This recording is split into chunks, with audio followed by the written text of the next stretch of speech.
Hey guys, it's Max. Today I am reviewing the Moza Air gimbal. Hopefully that shot was cool. So first, let's start off by opening up and taking a look at the parts. I do want to mention that this is not the new Moza Air Cross, which I just got in the mail. This is the one that supports more weight. It's a little bit more expensive, whereas this guy is kind of a smaller version that only costs $419. I'm very excited to open this guy up, but this video is not about that. If you want to see the review of this one, make sure you guys hit that subscribe button. I hopefully have a wedding coming up here in a couple of weeks, and I can use this gimbal and go out and shoot and get a bunch of cool footage.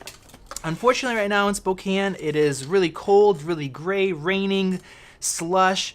So I didn't get a bunch of time to go out and shoot cool footage. I tested the gimbal out, but I didn't get a bunch of footage like I usually do, especially when doing gimbal stuff where I can go shoot 2, 3, 4 weddings. But still, I got a good amount of experience with this gimbal, and it really is an excellent value. This review is going to be a little bit more simple. If you want to see something very detailed, Tom Mantos did a really cool comparison. I'm going to put a link to that in the video description. If you have a half hour to watch a video like that, definitely go and check it out. So here we have the main unit. It is metallic. The build quality is quite nice. One thing I really like is they have like this soft finish on the metal, so it doesn't get as cold, which sucks when I'm shooting outside on something else. But it does feel quite nice. Now, one standout feature with the Moza Air is how much accessories you get. So I guess it's not a feature, but you get so much with the gimbal. Starting off with a little mini tripod foot. Now this is nice to balance your camera on the gimbal. Makes it so much easier. I'm not used to having one, and it's great to have one.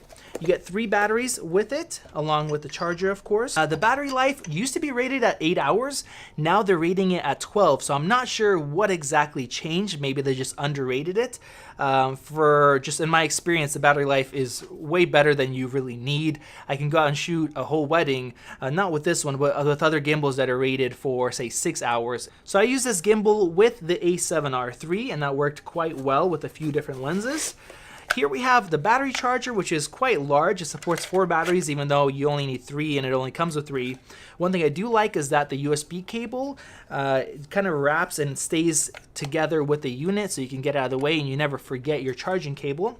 So these are for connecting your camera to the gimbal itself. So if you have a Sony camera, you can connect the cable to the camera, to the gimbal on the side here, and then you could start and stop recording with the controls on the front instead of having to actually touch the camera itself. So that is quite nice.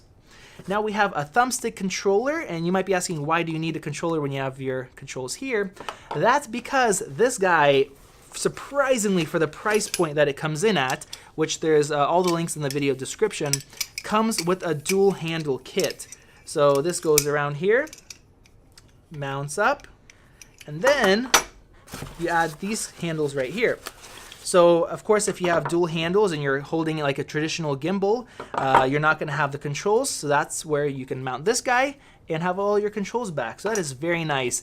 And like I said, this is really surprising for a gimbal that's $599 at the time of me making this video that supports this much weight. To come with dual handles, that's impressive, because if you're buying an alternative, say like the cranes that I've been using for a couple of years, this guy was $650. Now they're selling it for $550. It doesn't hold as much weight. And if you want dual handles, it's an additional $100 to buy the dual handles. We have a mount for heavy lenses. I've never used these before, because if you're gonna have a lens that needs to have a support, then it's just too heavy for a single-handed gimbal. And lastly, I have a monitor mount. So this just allows you to mount different accessories. Now on the front here, we have our standard controls, and one thing we don't have is our power zoom lever like we do on the crane gimbals. Not a huge deal for me. I don't use power zoom lenses. Usually those are like f4 or f5.6 lenses, and they're not very sharp. So all of my lenses, none of them really have that, so I don't miss it. And I typically don't zoom while I'm in the middle of a shot. If I need to change my framing, I'll zoom in, or I'll adjust where I'm at, my position, and then I'll shoot. So that may be a big deal to you. If you do use those lenses, definitely keep that in mind. One thing I do like is that we have a threaded hole here. So if you have, let's say, like this little tripod at the bottom, you're still able to mount a microphone or a monitor or something else with this mount here. So that's very nice. Let's go ahead and balance a camera on here. I'll grab my GH5 and I'll talk about kind of balancing and my experience in that aspect. So it is a little bit more sensitive, at least it seems like it to me, when you're balancing a camera on here. Now I am very used to the cranes. I've been using those for a couple of years now, so maybe I'm just quicker with those.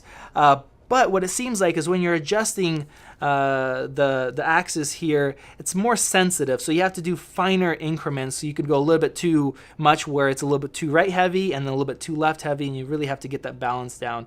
So let's see how I do with the GH5 here.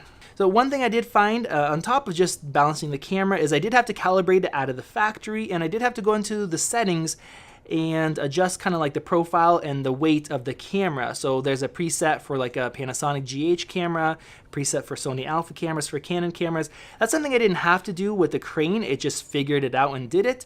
So you are going to spend a little bit more time to balance and to get that set up, but it really wasn't too difficult. Compared to the earlier gimbals where you had to download a desktop program, connect it, tweak all these crazy settings, and you kind of needed to be a genius or something to get that set up. There we go. We're balanced. Let's turn the sucker on. We're good. So overall, the performance, once it was balanced and calibrated, was really quite good. And of course, we have an app like many other gimbals. The app's called Moza Assistant. One thing that I really liked is how quick it's connected. I didn't have to go to like Bluetooth and find it. The app just found the gimbal, connected quickly, and I can see the battery level, my connection, and I can go in and I can control the gimbal wirelessly. So let's say I can control the horizon here, control the actual full gimbal and tilt and pan and do everything I want to. One thing I found is that the horizon controls are a little bit too sensitive, so it can be hard to do fine adjustments. As you guys can see here, I'm starting to move it, and then it just kind of jolts forward. I wish it was a little bit less sensitive in that way. We could also do like time lapses and go through and tweak the settings like I mentioned I had to do. Good thing it does let you save the profiles, so if you have a couple different cameras or you have a camera with a couple different lenses that vary greatly in size and weight, you can tweak it to get the best results, and then you can just save that. And along with that, you can adjust like how sensitive it is if you're doing the follow mode. So very easy to use the app. I like how they have it set up, and it works quite well, other than that little horizon being a little bit too sensitive. Other than that, I'm very happy with it. Now let's talk about weight. This guy is rated at 7 pounds, but I honestly would not want to have 7 pounds on here. That's a lot of weight. Even if you have the dual handles, I think there you'd want to have a rig where you have like a backpack or like an exoskeleton set up if you're going to be actually shooting for a while. So I rigged up the C200 on here, and if you guys want to see that review, make sure you guys are subscribed. Put the small HD focus on the side, and unfortunately it was not able to handle that weight, even though that was under 5 pounds. It's not because the motors can't handle it. I think the motors can handle that, but there's just not enough range to adjust all the axes to get it balanced properly, and because of that, the motors basically just get overloaded and shut off. And that's not the case just with this gimbal. I think even like the Crane 2, which is a bigger, more expensive, heavier version, it's still, you need a lot more adjustments to get a really good balance on the camera if it's going to be that heavy and you're going to be using it. So something like a really high-end dual handle setup, once again with like the tethers that they have to be shooting with a system like that. So with this guy, I would say roughly, I don't know, maybe 4-ish pounds that you'd want to use on it if you want to get the best stable footage. On the Zhiyun Crane, which I've used for a long time, this guy's rated for 3.9 pounds. But I would say you want to be under 3 pounds if you want really nice smooth footage. On this guy, I would not use the 24-70 2.8 G Master or the 16-35 2.8 G Master, those heavier, longer lenses. But this guy, the Moza Air, will definitely handle it. It has more room for adjustments on all the axes, and it can handle more weight as well. So if you want to use a Sony with one of those full frame, really nice, heavier lenses, this would definitely be the better choice for you. So overall, the Moza Air definitely makes it to my short list of recommended gimbals.